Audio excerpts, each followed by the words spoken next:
మైలవరం పరిధిలోని నేషనల్ హైవేపై పోలీసులు అయితే దాతృత్వాన్ని చాటుకున్నారు. ఆ మైలవరం సంబంధించిన సబ్ డివిజన్ సంబంధించిన డీసీపీ లక్ష్మీనారాయణ గారు ఒక వినూత్నమైన కార్యక్రమాన్ని చేపట్టారు.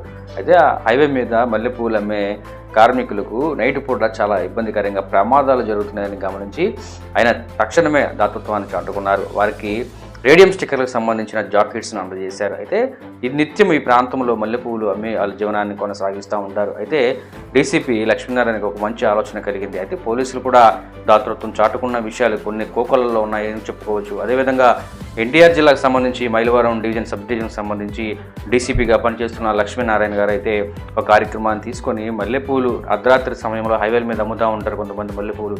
వారికి చిన్న జీవన కుటుంబ పరిశ్రమలు ఏర్పాటు చేసుకొని చిన్న చిన్న వ్యాపారాలు చేసుకుంటూ వారి జీవన భవిష్యత్తుకు బంగారు బాటలు వేసుకునే వారికి పోలీసులు అండగా నిలిచారు. ఈ క్రమంలోనే మైలవరం ప్రాంతంలోని ఒక హైవేపై 20 మందికి సుమారుగా 20 మంది పూలమ్మే కార్మికులకు వారికి రేడియం సంబంధించిన జాకెట్లు అందేశారు. అయితే రోడ్డుపై వస్తున్నప్పుడు రేడియం స్టిక్కర్లు ధరించుకున్నా ఉంటే ఆ లైటింగ్ ఫోకస్ కూడా ప్రమాదాలు జరగకుండా ఉంటాయని కూడా లక్ష్మీనారాయణ తెలియజేశారు. ఈ క్రమంలోనే ప్రజలు కూడా ఎంతో ఆనందాన్ని వ్యక్తం చేశారు. 20 మంది పూలమ్మే కార్మికులు కూడా పోలీసులకు ధన్యవాదాలు తెలిసారు. అయితే పోలీసులు సహాయం చేసే చేతులు అది పూల కార్మికులకు అయితే రేడియం స్టిక్కర్ అందజేయడంలో చాలా ఆనందం వ్యక్తం చేశారు. అయితే ప్రమాదాల బారి నుండి కూడా రక్షించే విధంగా ఈ జాకెట్లు దోహదపడతాయని కూడా పోలీసులు తెలియజేశారు.